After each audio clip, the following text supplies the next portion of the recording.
पर ज्यादा जानकारी के साथ हमारे सहयोगी विजय राणा हमारे साथ लाइव कनेक्ट हो गए। सीधे विजय का हम रुख करेंगे। विजय, शाम करीबन 4 बजे के लगभग विधायकों संग मुख्यमंत्री की बैठक, पूरी अपडेट के साथ जरा जानकारी दीजिए। बिल्कुल 4 बजे बैठक बुलाई गई है और मुख्यमंत्री आवास पर यह बैठक होगी। सभी तमाम जो विधायक हैं, मंत्री हैं, सभी लोगों को बुलाया गया है इस बैठक में और सभी लोग 4 बजे के आसपास मुख्यमंत्री आवास पहुंचेंगे बैठक करने के लिए। और बैठक का जो फिलहाल जो मुख्य एजेंडा बताया जा रहा है वो राज्यसभा चुनाव को लेकर चर्चा ही बताया जा रहा है, क्योंकि नामांकन की कल आखिरी तारीख है और भाजपा की ओर से कोई ना कोई उम्मीदवार जो है वो अपना नामांकन दाखिल करेगा। और नामांकन कौन उम्मीदवार दाखिल करेगा, उम्मीदवार कौन होगा भाजपा की ओर से, इसको लेकर चर्चा इस बैठक में की जाएगी। और जो भी नाम हरियाणा की राजनीति से हरियाणा भाजपा के सामने आ रहे हैं उन नामों पर चर्चा की जाएगी, जिसमें से किरण चौधरी के नाम की चर्चा जो है वो सबसे ज़्यादा इस समय चल रही है। और किरण चौधरी ने अपनी विधानसभा सीट से इस्तीफा भी स्पीकर को सौंपा है, तो इस इस्तीफे के बाद ये जो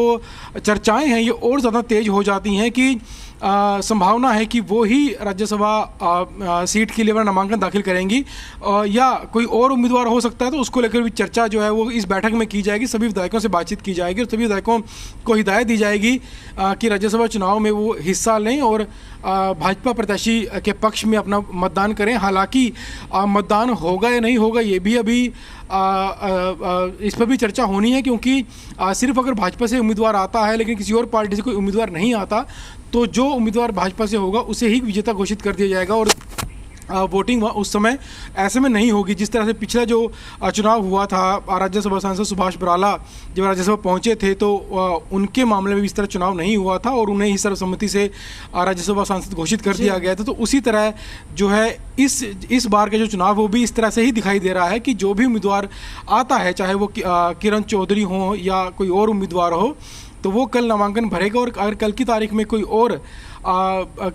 उम्मीदवार नहीं आता उनके सामने कांग्रेस या जेजेपी से या किसी और पार्टी से जिसकी संभावनाएं बेहद कम है, तो उन्हें विजेता घोषित किया जा सकता है। तो हालांकि भाजपा के लिए कोई बहुत बड़ी चुनौती नहीं है इस चुनाव में अपने उम्मीदवार को जीत दर्ज करवाना और अपने उम्मीदवार को वो राज्यसभा भेजना, क्योंकि कांग्रेस की ओर से भूपेंद्र सिंह हुड्डा की ओर से पहले ही इनकार किया जा चुका है हालांकि कि उनके पास संख्या बल नहीं है, विधायकों की संख्या कम है, तो इस वजह से शायद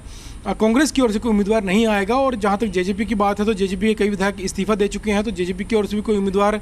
आने की जो उम्मीद है वो नहीं है। और इसके अलावा ऐसी कोई पार्टी हरियाणा फिलहाल नहीं है जो अपना उम्मीदवार उतार सके। तो ये माना जाना चाहिए कि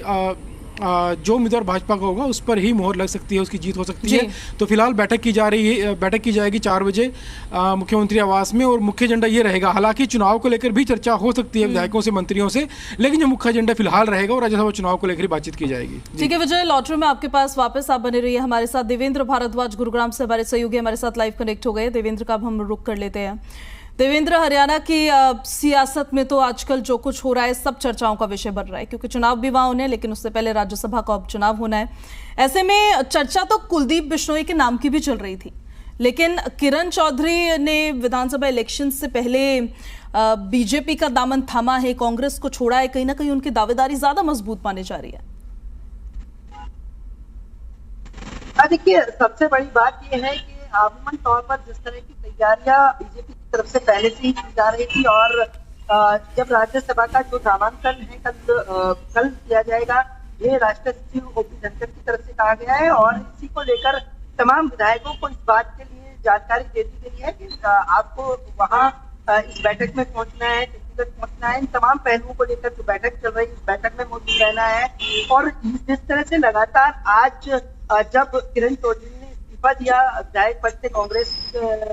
से और उसके बाद से सीधे तौर पर ये कयास लगाए जा रहे हैं कि राज्यसभा में किरण चौधरी जा सकती है, लेकिन दूसरी तरफ हरियाणा के विधानसभा चुनाव है,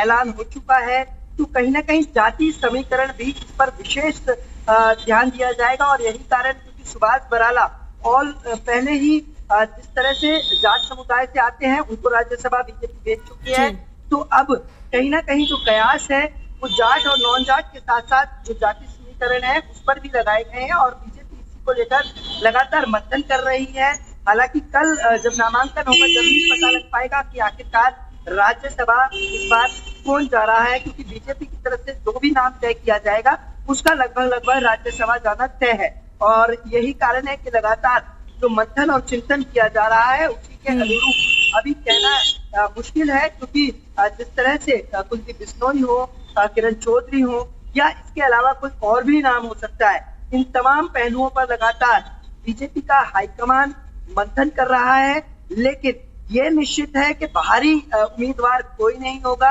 हरियाणा से ही ताल्लुकात रखने वाले उस व्यक्ति को राज्यसभा पहुंचाया जाएगा, क्योंकि विधानसभा चुनाव है। बीजेपी अच्छी तरह जानती है कि हर एक मुद्दे और हर एक कदम को किस तरह से बुलाया जाए।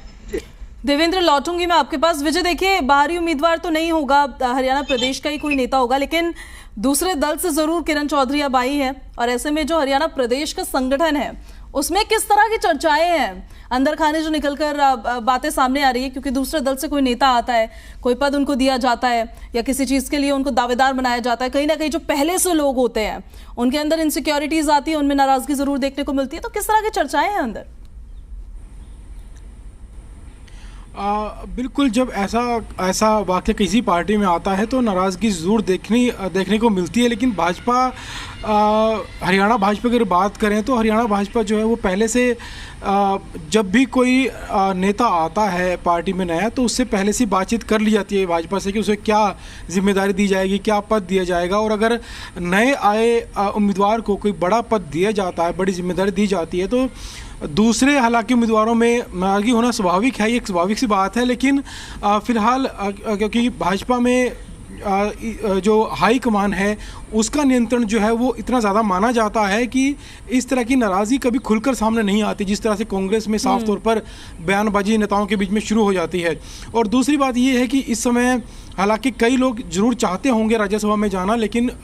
प्राथमिकता जो है लोगों की वो फिलहाल विधानसभा चुनाव ज़्यादा हैं, और लोग जो है विधानसभा चुनाव के लिए जो है अपनी लॉबी तैयार कर रहे हैं, अपनी सिफारिशें तैयार कर रहे हैं, हाईकमान से मुलाकात हो रही है और उसको लेकर लोगों को भी तैयार कर रहे हैं, अपना एक जन समर्थन तैयार कर रहे हैं ताकि विधानसभा चुनाव में उन्हें टिकट मिल जाए। वो विधानसभा की ओर उनका ध्यान ज़रूर है कि विधानसभा चुनाव में वो चले जाएँ। हालाँकि जहाँ तक नाराज़गी की बात है, अंदर खाते नाराज़गी कार्यकर्ताओं में हो सकती है, लेकिन कभी खुलकर भाजपा में इस तरह की नाराज़गी सामने नहीं आती कि कोई कार्यकर्ता पार्टी हाईकमान के खिलाफ बयानबाजी कर सकता है, क्योंकि भाजपा में उसके बाद जो कार्रवाई है अनुशासनहीनता को लेकर वो भी कड़ी कार्रवाई भाजपा में की जाती है। तो इतना फ़र्क ज़रूर दूसरी पार्टियों में और भाजपा में साफ नज़र आता है कि यहाँ पर विरोधाभास जो है वो उतना ज़्यादा नज़र नहीं आता जितना कि दूसरी पार्टियों में नज़र आता है। हालांकि कतार में कई लोग हैं, लेकिन जो लोग कतार में हैं भाजपा उन्हें भी नाखुश नहीं करेगी, उनके लिए भी कोई न कोई व्यवस्था जो है भाजपा की ओर से हर बार की जाती है, जैसे कि अब जिन लोगों को विधानसभा में